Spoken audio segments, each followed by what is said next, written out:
Srimate Ramanujaya Namaha, Srimad Varavaramunaye Namaha, Srimad Lokarya Mahagurave Namaha. Mari Malai Muranjal, the 23rd Pasuram of Thiruppāvai. In this Pasuram, Āṇḍāḻ and her friends request Krishna to come and sit in his throne to hear their plea. They would like to see the beauty of his gait and see him walk when he gets up from the bed and comes to the throne. So they ask him to come on Koyil Nindri Ingane Pondarudi Koppuடைய சீரிய சிங்காசனத்திலிருந்து யாம் வந்த காரியம் ஆராய்ந்து அருள். Come and sit in your Siriya Singhasanam, in your throne, and Yam Vanda Karyam, Araindu Arul. Inquire about the reason why we came and bless us. In this Pasuram, Āṇḍāḻ and the Gopikas say they have nothing to give to Krishna in return. Unlike Brahma that we saw in yesterday's Pasuram, where he believes that he can give so much from whatever he's got, here, Āṇḍāḻ and the Gopikas say they have nothing to give. They aren't holding back anything. And they are agatis. Agatis means the ones with no gati. That means the ones who have nothing else other than Emperuman.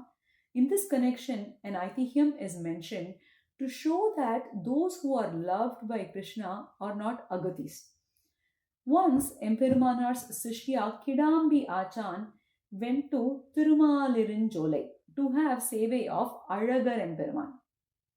There, Emperuman ordered Kidambi achan to chant any shloka.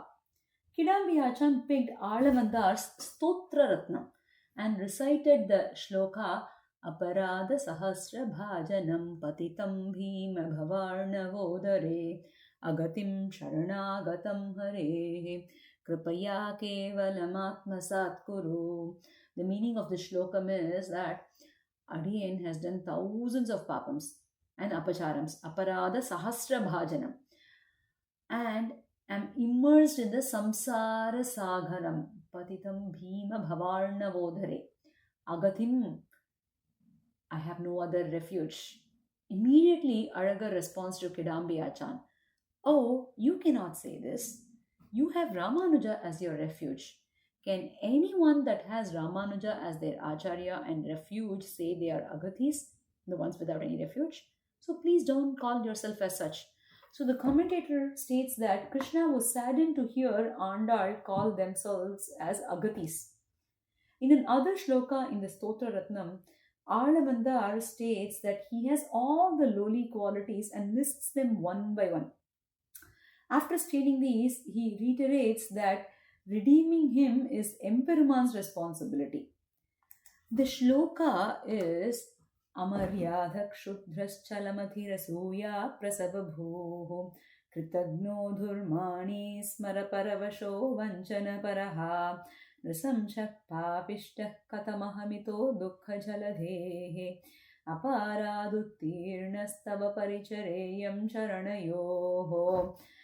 Here, Alavandar states, oh, I am the one who crossed the boundaries of the Vedam, desirous of lowly matters, having a wavering mind all the time.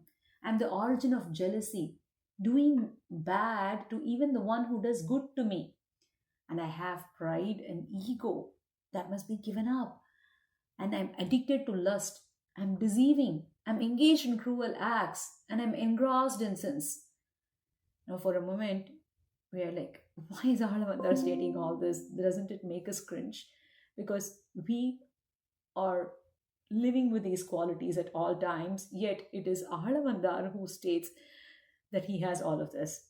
So now Alavandar states, how am I going to reach the shores of this endless ocean of sorrows and serve at your divine feet? So here he indicates that it is Emperuman's responsibility and only Emperuman can do it.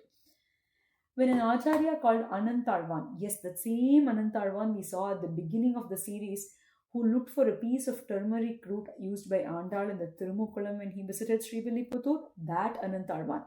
He reflected on the shloka and he refused to say the shloka. The reason is, well, Alavandar can say all of this about himself, just like how due to Ramanuja's Sambandham, Kidambi achan cannot call himself an agati, Anantāழ்vān, being associated to Ālavandar, cannot call himself as one with these lowly qualities.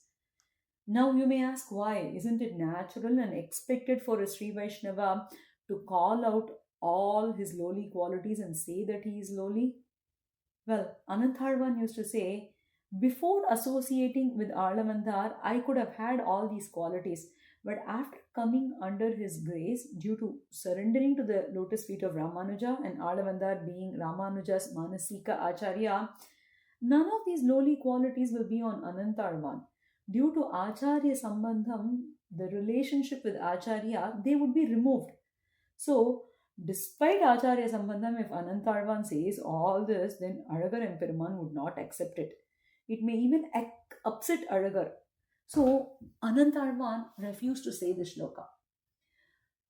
Just like how Kidambi achan was instructed by Azhagar not to say the shloka where Ālavandar calls himself as Agati and says that Kidambi achan cannot call himself as Agati, Anantāழ்vān feels that Azhagar Emperuman would not be satisfied if Anantāழ்vān says all of these qualities belong to him.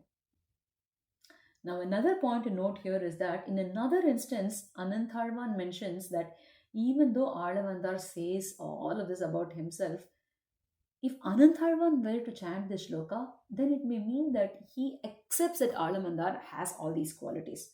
So Anantāழ்vān refuses to say it through his mouth and use his words to say the shloka about Swami Ālavandar. This is a Nirvaham, an Ithihyam for a different pasuram. It does not go well with the meaning that has been given for this pasuram, in the context of this pasuram, in the sense that Anantāழ்vān does not want to accept that he has these bad qualities because he's already received the association of Ālavandar. Yet it's just another anecdote to keep in mind.